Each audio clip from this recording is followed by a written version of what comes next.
In the dim glow of a roadside diner just off Highway 45, where the coffee was always too strong and the neon sign flickered like a heartbeat on its last breath, a young waitress named Anna wiped tears from her eyes as she balanced a tray of half-eaten burgers and soggy fries. It was closing time, the clock ticking past midnight, and the weight of the world pressed down on her shoulders like an invisible storm. "But what if I told you that in the next 24 hours, her desperate plea, 'I need a husband by tomorrow,' would shatter her life into pieces, only to rebuild it in ways she never imagined?" Hold on, because just as she whispered those words to herself, a shadowy figure at the corner booth stood up, his eyes locking onto hers, and everything was about to change, but would it be for better or worse? Anna's hands trembled as she cleared the last table, her apron stained with ketchup and regret. At 28, she felt like she'd lived a lifetime of bad luck. Orphaned young, she'd bounced from foster home to foster home, learning early that trust was a luxury she couldn't afford. Now, working double shifts at Pete's diner to support her little sister Lily, who was battling a rare illness that drained their savings faster than Anna could refill coffee cups, she was at her breaking point. The hospital bills piled up like autumn leaves, and the latest blow came that morning, the landlord's eviction notice. "Pay up or get out," it read, but there was a cruel twist. The old building was being sold, and only married couples qualified for the low-income housing program that could save her home. Single? Tough luck.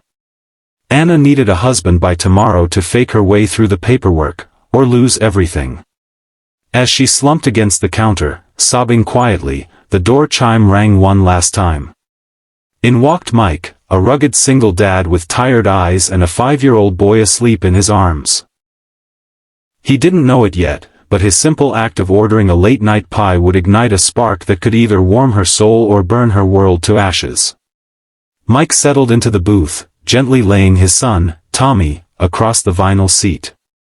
Tommy's small frame curled up under Mike's jacket, his breathing soft and steady despite the chaos of their own life. Mike was 32, a mechanic by trade, but life had thrown him curveballs too. 2 years ago, his wife Sarah had passed away in a car accident, leaving him to raise Tommy alone. The grief had hollowed him out, turning him into a man who fixed engines during the day and fixed bedtime stories at night, all while dodging the judgmental stares of a small town that whispered about that poor widower.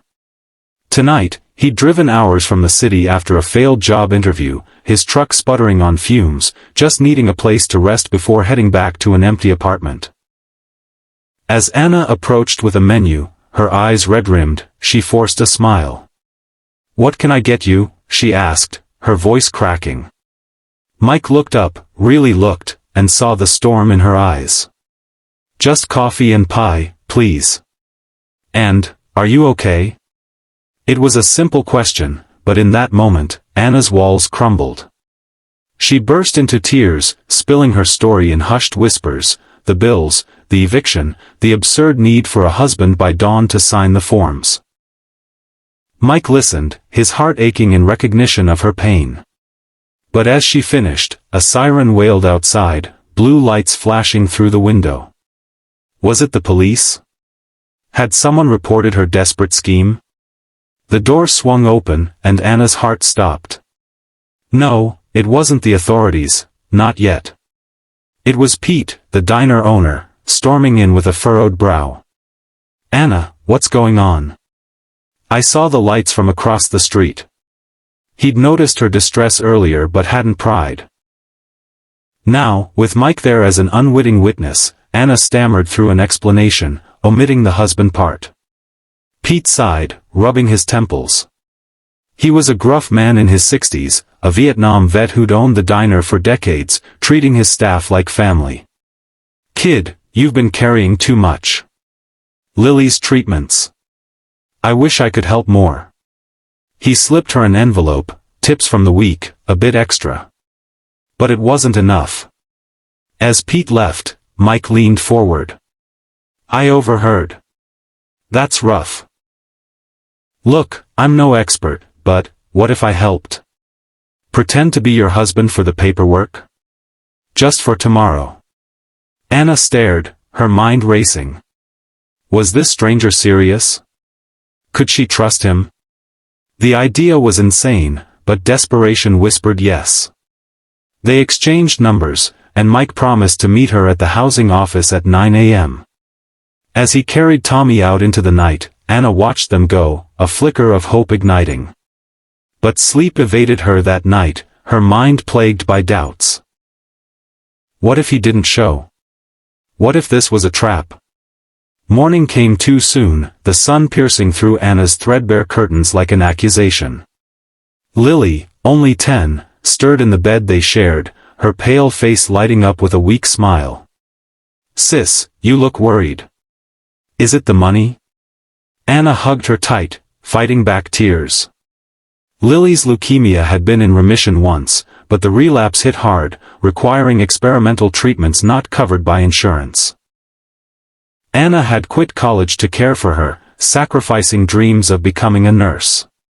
Now, dressing in her best thrift store blouse, she headed to the housing office, heart pounding. Mike was there, waiting on the steps, Tommy by his side clutching a toy car. "You came," Anna breathed, relief washing over her. Mike grinned sheepishly. "Couldn't leave you hanging. Tommy here thinks we're on an adventure." They filled out the forms, Mike signing as her husband, with a forged story of a quick elopement. The clerk, an older woman named Mrs. Hargrove, eyed them suspiciously but stamped approval. "Congratulations on your marriage," she said dryly. As they stepped out, laughing nervously, Anna felt a weight lift. But then her phone buzzed, a text from an unknown number. "I know what you did. Pay up or everyone finds out." Her face went white. Who was watching them? How deep was this trouble? The threat hung over Anna like a dark cloud as she returned to the diner for her shift. She confided in Mike over a quick lunch at the park, Tommy playing on the swings nearby. Mike's face hardened. "Sounds like blackmail. Maybe your landlord? Or someone at the office?"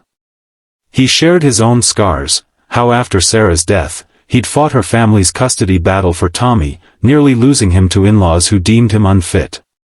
"I know what it's like to fight for family," he said, his voice thick with emotion. Anna felt a connection, a shared vulnerability that made her open up more. They decided to investigate together, starting with the landlord, Mr. Graves, a sleazy real estate mogul known for shady deals. That evening, after Anna tucked Lily in at the hospital, where nurses noted her improving spirits, they drove to Graves' office. Sneaking in through a back door Mike jimmied with his mechanic tools, they rifled through files. There it was, evidence of Graves forging documents to evict tenants for profit. But as they photographed the papers, footsteps echoed in the hall. The door creaked open, and Graves stood there, a sinister smile on his face. Well, the fake newlyweds. This just got interesting." Trapped in the office, Anna and Mike froze as Graves locked the door behind him. "I sent that text," he snarled. "Saw you two at the housing office. Knew it was phony. Now, hand over those photos, or I'll call the cops, and make sure your little sister ends up in foster care." Anna's blood ran cold. How did he know about Lily? Mike stepped forward, shielding her. "You won't touch them. We have proof of your scams." A tense standoff ensued, Graves lunging for the phone. Mike tackled him, a scuffle breaking out as papers flew. Anna grabbed a heavy stapler, ready to swing, but sirens wailed again, this time for real. Pete had followed them, suspicious of Anna's hurried exit from the diner, and called the police. Officers burst in, arresting Graves after seeing the evidence. As the cuffs clicked, Graves spat, "This isn't over." But for now, they were safe. Shaken, Anna and Mike sat on the curb outside, Tommy asleep in the truck. "You saved us," Anna whispered. Mike shook his head. "We saved each other." In that moment, under the streetlights, something shifted, a spark of real affection amid the chaos. The next days blurred into a whirlwind of resolution and revelation. With graves exposed, the eviction was halted, and the housing program fast-tracked Anna's application legitimately, no fake marriage needed. But the husband charade had opened doors in their hearts. Mike started visiting the diner regularly, bringing Tommy, who adored Anna's stories and Lily's drawings from the hospital.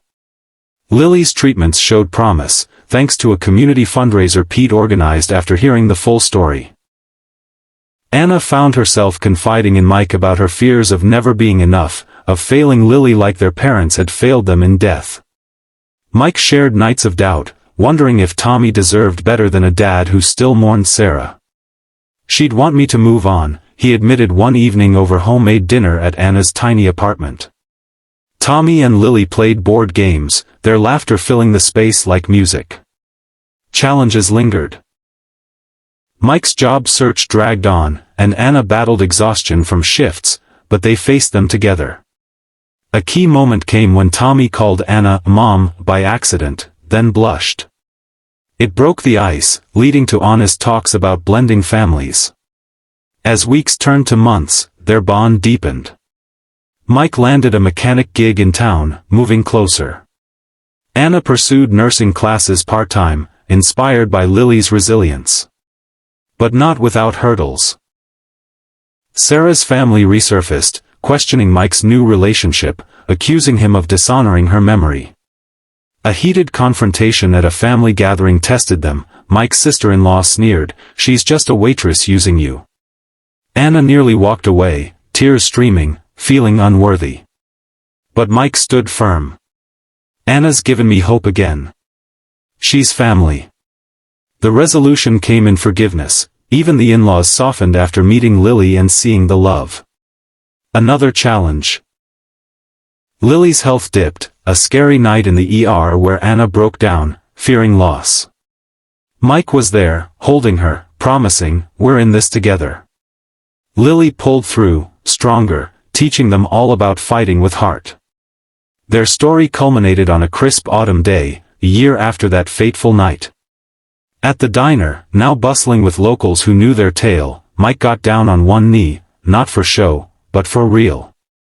"Anna, I don't need tomorrow, I need forever. Will you marry me?" Tears flowed as she said yes, Tommy and Lily cheering. The wedding was simple, at the park where they'd shared lunches, surrounded by Pete and friends who'd become family. Challenges resolved, they built a life of quiet joys, family dinners, Lily's remission celebration, Tommy's first school play. Anna became a nurse, Mike opened his own garage. Their home echoed with laughter, a testament to second chances. In the end, this isn't just a story of a waitress and a single dad. It's a reminder that when life breaks you, sometimes a stranger's kindness rebuilds you stronger. Love finds us in the unlikeliest places, turning desperation into destiny. If this tale touched your heart, hit that like button and subscribe for more inspiring stories that remind us of the power of human connection. Thanks for watching.